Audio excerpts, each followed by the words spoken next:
O Brasil, quando se debruça sobre o Araguaia como aspecto decisivo para a efetiva construção do direito à memória e à verdade, passa limpo um tortuoso período da vida nacional e busca consolidar a sua democracia. E essa é a questão política de fundo que deve iluminar nossas mentes e corações. Tal empreendimento é uma tarefa histórica e necessária para o próprio desenvolvimento da vida nacional brasileira, porque o processo democrático está em construção permanente. É algo perene, em movimento, dinâmico e está vinculado às aspirações profundas no sentido de entender e interpretar o Brasil contemporâneo. A luta na qual estamos inseridos vai se iniciar, ou pelo menos ter um marco fundamental, a partir da primeira caravana de familiares que, no segundo semestre de 1980, percorreu os sertões do Baixo Araguaia sob o cutelo do controle extremo do Conselho de Segurança Nacional, que, a rigor, iniciava, através do Grupo Executivo de Terras Araguaia-Tocantins, o GETAC, a militarização das questões fundiárias na região do Bico do Papagaio. Ali, nos 2 anos anteriores, cerca de 250 mil hectares de terras foram ocupados pelo movimento social camponês.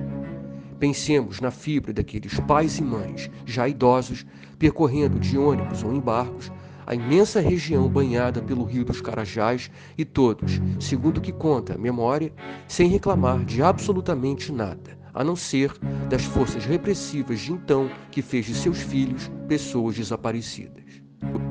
Ali, naquela primeira expedição que sistematizou um conjunto de informações sobre o conflito armado no sul do Pará, algumas questões foram indicadas e uma a uma comprovadas ao longo destes 30 anos. A primeira verificação dos caravaneiros foi o fato de que realmente houve a guerrilha do Araguaia. A segunda, alvo de grande debate da esquerda brasileira no início da década de 1980, era se aquele movimento teve ou não apoio popular. O rigor documental, e nisto se inclui a memória camponesa, indica amplo apoio dos camponeses à causa dos combatentes. A terceira dizia respeito à consciência de que a população local foi absolutamente massacrada e violada em seus direitos.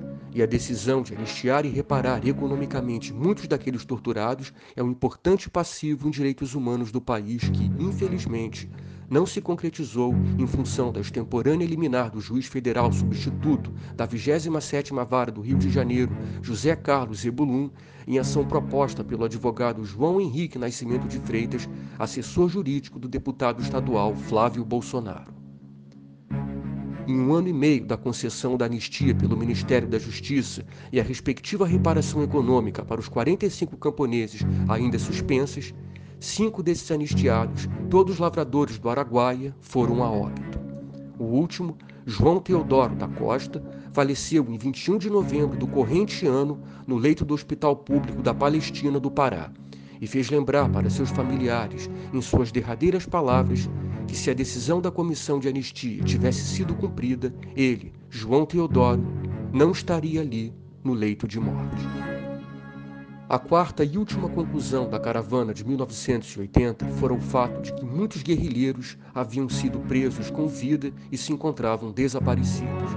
Recentemente, o Major Curió decidiu abrir os arquivos e revelou que 41 deles foram mortos covardemente a sangue frio. Uma pendência, como uma simbiose, acompanha todo o leito deste processo tortuoso. Onde estarão os mortos e desaparecidos do Araguaia? No curso das últimas 3 décadas, essa questão tem aparecido na vida brasileira como um episódio que nos remete ao passado, um verdadeiro AI-5 mental que não nos deixa, em definitivo, cuidar com plenitude das tarefas do futuro no sentido de aperfeiçoar nossa vida democrática e as instituições republicanas, além de ir calcificando uma cultura política da impunidade que rebaixa cada vez mais a força do interesse popular no sentido de se dirigir ao centro das decisões que são tomadas em nome da maioria.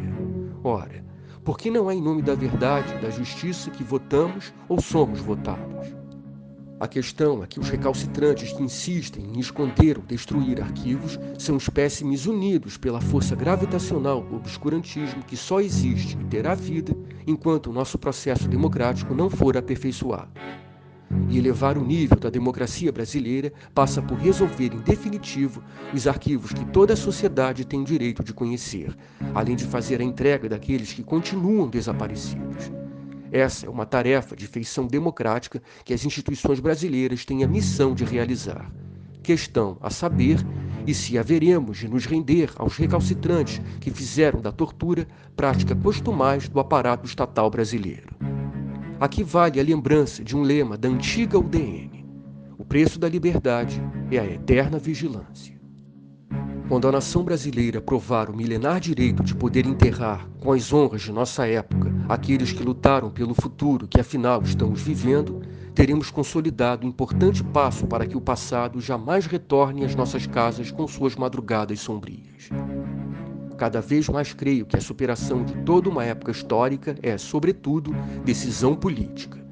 É preciso rever a lei da anistia, levar à punição todos os torturadores do Araguaia e do regime militar como um todo e garantir a reparação moral, pessoal, social e histórica aos que tombaram na luta pela democracia brasileira e aos que sobreviveram às torturas, aos porões e às noites sombrias.